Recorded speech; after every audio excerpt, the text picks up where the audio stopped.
sur Djouma TV, sur Djouma FM, restriction du réseau Internet.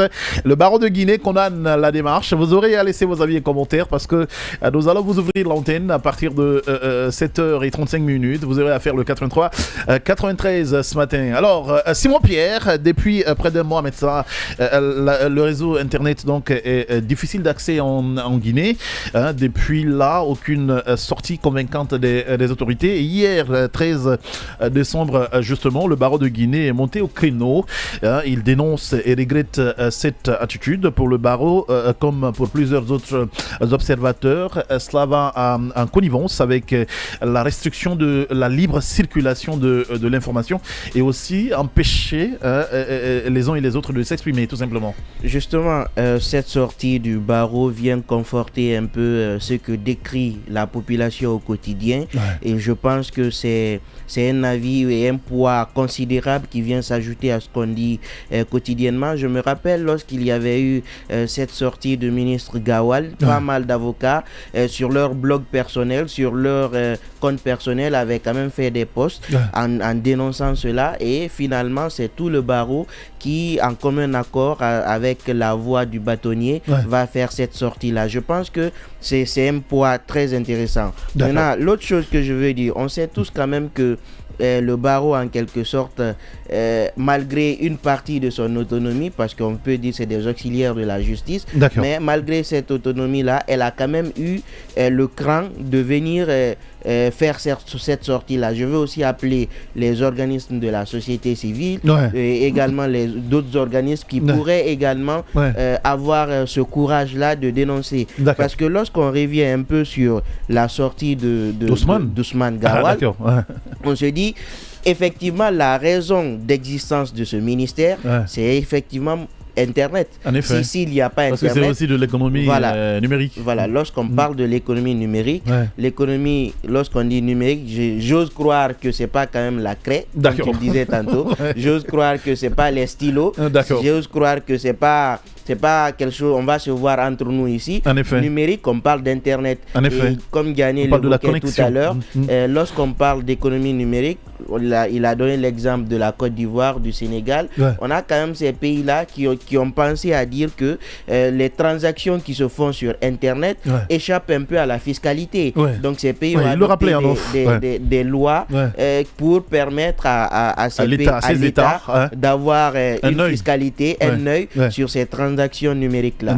Aujourd'hui, nous, on parle d'économie numérique. Le ministre nous dit qu'Internet n'est pas un droit. Je dis qu'il est en contradiction avec lui-même. Il est en porte-à-faux. Et je pense qu'au-delà du barreau de Guinée, je veux aussi inviter les autres organismes, parce qu'il faut dire que lorsque le mal est commun, il faut le défendre ensemble. Il ne faut pas s'exclure ou dire que je ne suis pas concerné. Aujourd'hui, tout le monde est concerné. Et même le ministre, je me demande comment il arrive à se connecter. Oui, mais tout le monde utilise Internet. Voilà. Normalement, tout le monde utilise Internet. Et même le barreau... On est quand même au 21e siècle. Normalement, même les conseils de ministres peuvent se faire en appel vidéo, justement. Voilà, tu vois. Donc tout ça, c'est Internet. Tout à fait. Et même lorsque vous prenez l'article 8 de la transition, parce que même dans cette communication du barreau, on a eu à préciser qu'aucune situation exceptionnelle ne doit justifier la violation des droits humains. Donc, on est en train de dire tout simplement qu'au départ, un gouvernement nous a promis beaucoup de choses et maintenant c'est une rupture abusive, une rupture flagrante, une rupture infaillible et indescriptible, je veux dire, et je pense que c'est bien dommage. Et voir une telle sortie du ministre Gawal et que par la suite aucun membre du gouvernement, même pas le premier ministre, même pas le président lui-même prendre la parole sur ça veut dire que c'est consommé. On est tous d'accord qu'on s'aligne. On a comme l'impression qu'on a dit blackout. Personne ne parle, personne ne défend cette situation. Parce que depuis cette sortie de Gawal, quand même, il y a aucune autre autorité qu'on a écoutée. Justement, ça n'a pas été infirmé. Ça veut dire, moi je veux tout simplement dire, aujourd'hui Mamadi Doumbouya est d'accord que Internet n'est pas un droit. Le Premier ministre Bernard Goumou est d'accord que Internet n'est pas un droit. Et je pense que c'est bien dommage. On aurait pensé qu'on a quand même... Pendant ce temps, il y a des enfants qui perdent des cours parce qu'il y en a qui s'inscrivent pour des cours en ligne. Justement, tout ça, c'est les réseaux Internet. Pour ceux qui font plusieurs masters à la fois. Tout ça est bloqué, les transactions dans les banques actuellement, et même dans les banques. Moi je connais pas mal de personnes qui font plusieurs masters à la fois, qui suivent des lignes. Est-ce que tu es d'accord avec moi que cette coupure d'Internet peut aussi jouer à l'économie? Tout à fait. Je dis i. Donc c'est pour dire que plus au quartier, c'est bon. C'est l'ampleur de la chose. C'est pas que se connecter. Il y a des transactions, il y a des gens qui vivent d'Internet. Il y a des gens, leur économie, leur entreprise est basée sur Internet. Donc voir ces gens couper. Et je pense qu'à ce niveau, ça ne peut pas rester comme ça, parce que à la longue, j'ose croire que des poursuites judiciaires seront engagées. Parce que ça, c'est des pertes. Et je pense qu'en la matière, il y a pas mal de jurisprudence qui a été rendue. Lorsque vous êtes brimé dans vos droits, et même la GIB n'a pas parlé. Je n'ai pas lu de communiqué. Et que vous perdez effectivement en argent, vous perdez en termes de clientèle, vous pouvez effectivement engager des responsabilités, la responsabilité de l'État. Et l'État est un sujet de droit, comme on le dit toujours. L'État ne peut pas échapper au droit. L'État est condamné parfois dans des décisions judiciaires. Et je pense que la sortie du barreau vient conforter au quotidien ce qu'on dit plus bas ici. Bon, on ne le dit pas plus bas, mais ce que les autres disent plus bas, nous on le dit plus haut, et le barreau vient nous conforter dans cette position. Je pense que c'est un vrai coup de pouce. Alors, Diané, ici, le ministre pense que l'Internet n'était pas un droit. Pour le barreau, au contraire, c'est bien un droit, et surtout fondamental, parce que reconnu simplement par plusieurs conventions ratifiées par la Guinée. Oui, tout à fait. Je crois bien que si on en veut à Dioma, parce que nous commentons ici les décisions de justice, parce que nous disons ici ce qui est écrit, parce que nous n'inventons rien. Nous sommes venus dans un monde qui existe il y a très longtemps, un monde vieux. C'est comme ça d'ailleurs on nous disait à la fac de droit. Donc on ne peut pas prétendre avoir le monopole de la vérité juridique. Mais ce qui est surtout important ici, c'est quand on vient quand même, n'est-ce pas, être conforté dans cette position ici. Parce que ici c'est un laboratoire, c'est un laboratoire d'analyse. C'est ce que nous faisons ici tous les jours, et on en vient à Dioma pour cela ici. C'est le prix aujourd'hui qu'on nous rend. Et donc nous disons grand merci. Ça s'appelle la méconnaissance du métier. Voilà, tout simplement. Grand merci, n'est-ce pas, à ces scientifiques. Parce qu'il faut rappeler ici que le barreau, au-delà d'être une institution judiciaire, c'est-à-dire comme l'a rappelé Simon Pierre, et des auxiliaires de justice, il constitue en tout cas la crème également aussi de la société. C'est la sentinelle de Parce que j'allais poser justement cette question pour quelqu'un comme moi. Genre, le barreau a dénoncé, mais est-ce qu'il a d'autres moyens de pression? Bien sûr. Qui n'est pas la dénonciation? Ça, c'est pour les profanes, quoi. Oui, justement, oui, c'est bien sûr. Quand vous prenez en 2000, il y a une loi qui a été adoptée par le CNT, n'est-ce pas, portant réorganisation de la profession d'avocat. La loi L014. Oui, en République de Guinée ici. Et quand vous lisez la disposition, je crois que ça doit être, sauf erreur de ma part, l'article 27 de cette disposition qui dit que le barreau dispose de ce qu'on appelle la personnalité civile. La personnalité civile, ce qui veut dire que le barreau peut faire le commerce juridique, autrement dit, intenter des actions. Et d'ailleurs, l'alinéa qui suit cette disposition dit que le barreau, n'est-ce pas, qu'on appelle, peut se constituer partie civile lorsqu'il constate des violations des droits de l'homme. Ça, c'est écrit noir sur blanc dans l'article 27 de la loi portant réorganisation de la profession d'avocat en République de Guinée. Et le barreau peut se constituer partie civile lorsqu'il constate des violations donc des droits de l'homme. Donc c'est pour dire qu'au-delà de cette dénonciation, au-delà donc de ce communiqué ici, le barreau, un jour peut-être qu'il peut prendre l'initiative, parce qu'ils l'ont rappelé dans leur communiqué ici, pour dire que, pour répondre au ministre Gawal, parce qu'il précise, n'est-ce pas, que l'Internet, au-delà d'être un droit, et que dans toutes les sociétés du monde, toutes les sociétés civilisées d'ailleurs, ils ont dit, n'est-ce pas, que l'Internet est un droit fondamental qui est admis et imposé. Ça veut dire que c'est sans contexte. Contrairement au ministre qui ne sait pas peut-être la différence entre le droit et les droits. Oui, c'est important de le signaler. Voilà, c'est Ousmane Gawal. Donc quand il dit cela, on sait ce que ça veut dire. Donc c'est pour dire que peut-être qu'il n'a pas, peut-être qu'on n'a pas bien conseillé. Est-ce qu'il a consulté? Oui, est-ce qu'il a consulté aussi? C'est ça le problème. On n'a pas bien informé. L'orgueil intellectuel. Il pouvait, même s'il n'avait pas consulté, mais il pouvait quand même revenir en tout cas, on est là, nous, on est là pour ça. C'est pour aider l'opinion à comprendre la vérité, donc soit des textes. C'est ce que nous faisons ici, c'est ce qu'on nous demande et on n'ira pas plus loin que ça. Maintenant, aujourd'hui, l'Internet est consacré en République de Guinée comme étant un droit. C'est les textes qui le résistent, ce n'est pas le barreau qui a inventé, ce n'est pas les procureurs de Djoma qui ont inventé cela. Bien. C'est écrit texte, il y a un décret même de son ministère qui résiste son ministère portant application de la loi de 2015 portant qu'on appelle réglementation donc, des secteurs de télécommunications en République de Guinée ici, qui consacre cela comme un droit pour les citoyens ici. Donc c'est pour cela d'ailleurs le ministère des postes, télécommunications et de l'économie numérique a été créé donc, pour contribuer, pour favoriser l'accès donc, des citoyens donc, à ce droit qui est fondamental. Ce n'est pas qu'un seul droit, c'est un droit fondamental, c'est-à-dire qui mérite d'être protégé en tout temps et en toutes circonstances ici. Et d'ailleurs, c'est ça l'idée de l'article 8 de la charte de la transition qui dispose qu'aucune situation ne doit justifier les violations donc, des droits de l'homme ici.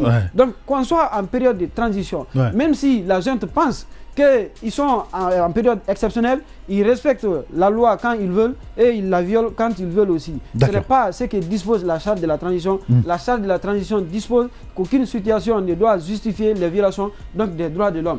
Tout ce que nous pouvons leur demander aujourd'hui, à ce jour, c'est de demander simplement au ministre des Postes et des Télécommunications, en tant que citoyen de la République de Guinée, d'abord avant d'être ministre, parce qu'on a connu un homme de 2013 à 2021, avant sa prise de fonction le 5 septembre, ici, on a vu, ni t'étaient les médias, Ousmane Gawal ne serait pas connu aujourd'hui par les Guinéens. Ni t'étais l'Internet, lui-même, il ne serait pas connu aujourd'hui parce qu'il a été d'abord réputé être l'un des grands blogueurs. Il a d'ailleurs fait du journalisme oui, c'est ça. À un moment donné. C'est quelqu'un, il est connu pour être il était l'un des plus grands blogueurs donc, du FNDC et l'un des plus grands blogueurs donc, de son parti qu'on appelle l'UFDZ. Donc si aujourd'hui il pense que l'Internet n'est pas un droit, c'est parce que juste que les positions ont changé, juste que la mentalité a changé, juste que, parce que aussi les prérogatives ont changé. Bien, ce sujet, restriction du réseau Internet, le barreau de Guinée condamne la démarche. Vous avez donc l'antenne maintenant, Sophie, on va ouvrir. Vous avez le 83-93 à faire si vous voulez donc laisser vos avis et commentaires autour de la restriction du réseau Internet. Sinon, Simon-Pierre, je posais cette question avant d'aller à la pub. C'est naturellement la manière dont on peut aujourd'hui définir ce silence coupable donc, des autorités. Parce que comme on l'a dit, à part la sortie du ministre Ousmane Gawal Diallo, plus aucune autre autorité n'est sortie pour au moins reconforter les gens dans leur position. Tout à fait. Je veux déjà dire que c'est une transition qui est sur une béquille. Donc on ne peut pas se permettre de se taper les uns sur les autres. Si on le fait, ça conforte un peu ce que la population dit tout le temps. Et je pense que ça s'appelle de la solidarité gouvernementale. Voilà, de la solidarité aveugle gouvernementale. Donc, et je veux dire que c'est vrai, lorsqu'on parle de silence coupable, en droit, pratiquement, ça n'existe pas. Parce qu'on dit que la seule exception, c'est le silence éloquent lorsqu'on est en relation d'affaires. Mais qui ne dit rien ne consent pas en droit. Le principe. Ça, c'est l'exception, silence éloquent, relation d'affaires. Mais en matière administrative, on peut quand même dire qu'il y a une sorte de solidarité. Donc le principe à ce niveau, il n'est pas valable, c'est l'exception qui est valable. Donc c'est pourquoi j'ai dit c'est pourquoi j'ai dit que le fait non Yannick, laisse-moi, ne me perturbe pas ce matin. Faut pas le déconcentrer. Donc ce que je disais je disais qu'en principe lorsqu'on est dans une telle situation, on sait que flagramment dire que Internet n'est pas un droit, ça crève les yeux. Et il était normal, il était de la responsabilité du Premier ministre par exemple de dire attention, Internet, c'est quand même un droit. Où ils ne peuvent pas nous dire que tout le gouvernement réuni, y compris le ministre de la... Comment il a défini son droit là, au juste? C'est ce que je cherche depuis... Non, c'est ce que j'ai dit. En fait. Tout le gouvernement ne peut pas nous dire, y compris le ministre de la Justice, qui ne pourrait pas siffler, ne serait-ce qu'à Ousmane Gawal ou au Premier ministre pour nous dire que Internet, c'est quand même un droit. Oui, donc, mais attention, c'est le ministre des droits de l'homme quand même. Non, le ministre de la Justice est le ministre des droits de l'homme. C'est son droit en conseil des ministres d'apporter des éclaircissements. On est sur la même lancée, mais tu ne comprends pas. Voilà. On est sur la même lancée, mais tu ne comprends pas. Lorsque j'ai dit que tout ce gouvernement... Et même le ministre des droits de l'homme ne dit rien. Voilà, et c'est ce que j'ai dit. Tout le gouvernement réuni ne peut pas nous dire quand même qu'ils ne savent pas que Internet est un droit.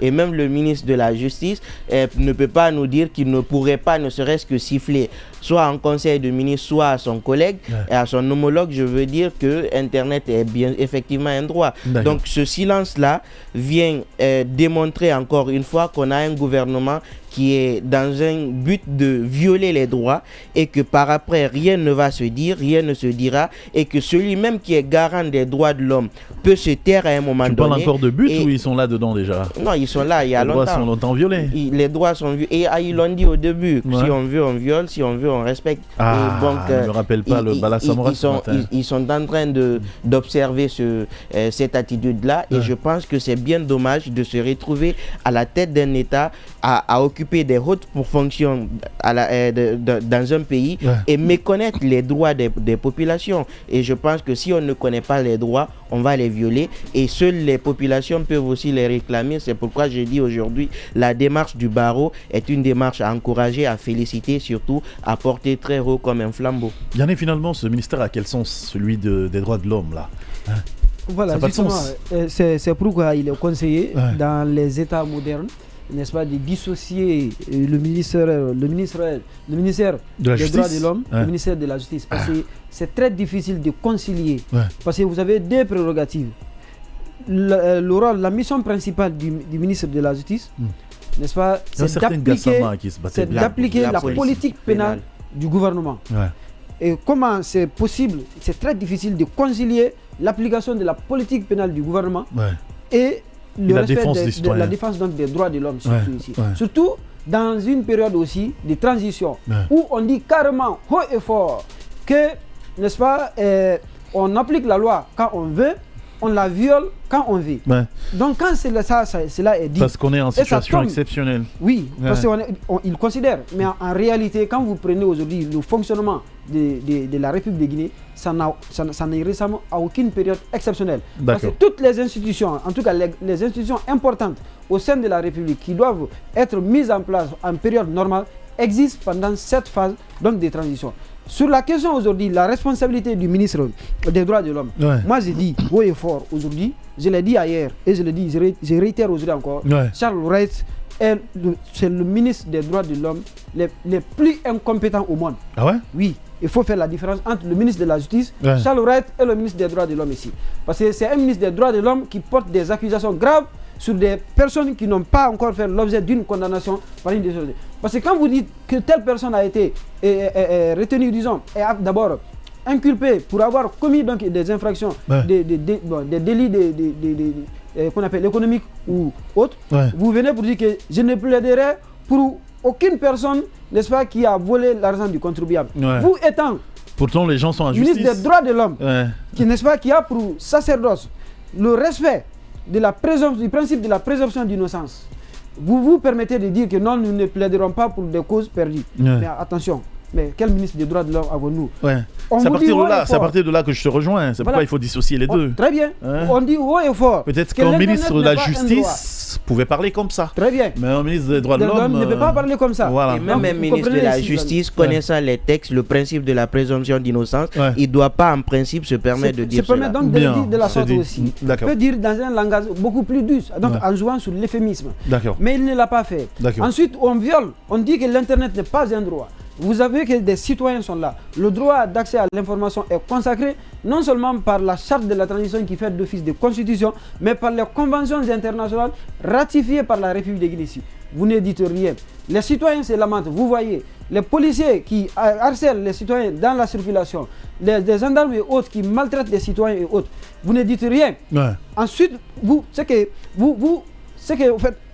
vous dites, est posé. Oui, mais ça n'a rien à voir avec. C'est pourquoi vous avez été nommé. Donc c'est aujourd'hui un ministère qui doit totalement être scindé, dissocié, ou soit, à défaut de mettre droit de l'homme, conserve simplement le ministre de la Justice. Cela est largement suffisant aujourd'hui et on doit se suffire aujourd'hui de ce que nous avons ici. Le silence coupable aujourd'hui de l'administration est effectif. C'est pour dire aujourd'hui que ça a été sciemment fait, ça a été, n'est-ce pas, discuté et accepté par tout le monde. Mais justement, pour quelle fin? Qu'est-ce qu'on veut au final? Au final, c'est simplement. Oui, non, c'est ça. Parce que quand vous regardez aujourd'hui. Si on doit restreindre pour un long moment, c'est qui est. Non, quand vous regardez aujourd'hui, quand vous regardez en République. Parce que ça se faisait en temps d'élection. Oui, ça c'est. Par exemple, pour éviter qu'il y ait des bavures par endroit. On a vu ça avec le professeur. On vivait un peu les restrictions du réseau Internet, mais ça ne durait pas, ça ne prenait pas le temps que ça faisait. Mais déjà, le fait même de restreindre, c'est une infraction. Et perdurer devient plus grave. Surtout encore que cette fois-ci, ça n'a pas été justifié. Alors que la République de Guinée a fait l'objet d'une condamnation d'avoir restreint qu'on appelle la connexion, ou si vous voulez l'internet à un moment donné ici. Cette jurisprudence existe contre la République de Guinée devant la Cour de justice de la CEDEAO en République, qu'on appelle dans l'espace CEDEAO. La Blogui, c'est l'association des blogueurs. Ça au moins, il y a eu une communication là-dessus pour informer que voilà, c'est ça, c'est telle raison. Mais cette fois-ci, on a coupé unilatéralement, il n'y a pas eu de communication officielle, sauf des invectives à l'égard donc des citoyens pour dire que non, Internet n'est pas un droit, c'est un outil, et alors que ce n'est même pas du tout vrai. C'est dit en violation, et ça a été fait en violation des textes, ça a été fait en violation des conventions internationales légalement ratifiées par la République de Guinée, et c'est contraire à l'idée d'une société civilisée, comme l'a dit le barreau.